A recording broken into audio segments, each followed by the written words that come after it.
Hi, my name is Blake. I'm with BlvdHome, and if you're watching this video, we're going to do video number 2 on ice maker issues and things that you can do in the home to resolve your ice maker problems without having a serviceman come out and take a look at for you.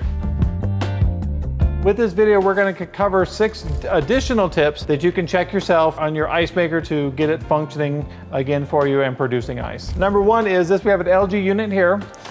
With your LG units, sometimes the simple thing is you take the ice bin out itself. Sometimes on this particular one, we have this nice little arm right here, and this is called the bail arm. Sometimes stray pieces of ice can fall, and it can stop this arm from moving or rotating. If that arm cannot rotate, it thinks the bin is full. Because it moves this arm during the process, it comes back, and if something catches it, it knows that it's full and it won't produce any more ice until it can move all the way back. Sometimes stray pieces of ice will fall in there, cause that not to move. All you need to do is simply find where the ice is, sweep it out, get rid of the ice, and then the ice maker will start functioning again. Okay, tip number 2, we're gonna come back to the same LG refrigerator. Now, we have a phenomenon, it's called ice compacting. What ice compacting is the ice maker makes a lot of ice and it's not used for a long period of time. Picture it kind of like snow. When it snows, you can walk out through, it's nice and fluffy, you can go all the way to the bottom, but you let it sit on the ground for 2 or 3 days, and the bottom 2 or 3 inches become ice, become just a big chunk of ice. Well, the same thing can happen with your ice bins if you don't use them all the time. The ice will get in there, it will compact, and it'll just basically become one big chunk of ice. So when the auger itself goes and dispenses that ice, what it basically does, it makes a hole in the center of it. So when it makes a hole in the center of it, it dispenses all the ice out the front, but inside the unit, it's created an ice bridge across the unit itself. And where that height of that ice bridge is, it can be turning off the ice maker arm or the sensor that goes across there, telling the ice maker's full. So in that case, what you need to do is take your ice bin out, get rid of the ice, put it back in, and then it should take off and continue making ice at that point. Tip number 3. Now we're gonna talk about the Samsung refrigerator here. This is a similar problem to the one we talked about previously with the bail arm, but this doesn't have a bail arm. It has infrared sensors that sense the bin is full.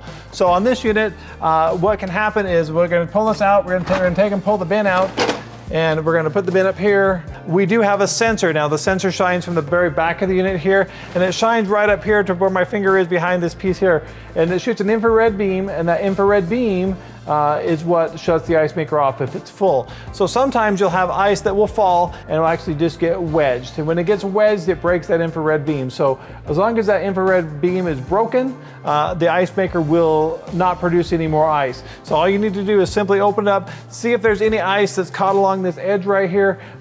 Just pop that ice out, and at that point the ice maker should continue to function. Just put your bin back in and that should take care of it for you. Okay, tip number 4. Also with ice makers, you can also get ice jammed in the ejector fingers, because on an ice maker, we're gonna talk about this GE unit here. So on ice makers, we pull this bin out, and at the very back here, we have a couple of things. This white piece right here that has the little fingers that are sticking right here, that's what's referred to as a stripper assembly.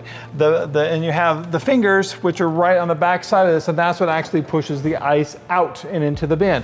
So as the ice is rotated out, it slides off this stripper assembly and slides into the bin. Well, sometimes you'll get small pieces of ice due to poor water flow or low water flow, and what will happen is those will actually drop into those slots, the stripper slots, and basically lock the fingers from rotating, so it can't rotate to make any more ice. So what you want to do is open it up, look back here, make sure you have no ice in any of those stripper holes, take those out, pop the ice out, and then at that point, the ice maker should start functioning normally. So this is tip number 5. And we did cover this last time, we covered water filters, but I'm gonna do a bit more explaining on water filters. Generally, if we're getting water out the door, the water filter itself is good. And that's something we covered last time, to check your water filter if it's not working. The bigger problem that we have is aftermarket water filters. And I'm not knocking the aftermarket water filters, there is a market for them, but the manufacturers themselves design the water filters to work properly with their refrigerator, meaning the material they put inside there to filter is designed to filter at a certain rate, so much water flow goes through it and gets to your ice maker. Sometimes with aftermarket filters, such as this brand for Samsung, they don't necessarily work as well as the original one does, and Samsung will tell you straight up that it does not work properly unless you use their filter, because it will feed the rate of water to the ice maker at the improper rate, because most ice makers work on opening the valve for so many seconds and then shutting it off. The flow rate that goes through there is dictated on the filter itself. So it's always a good idea to use the original filter with the unit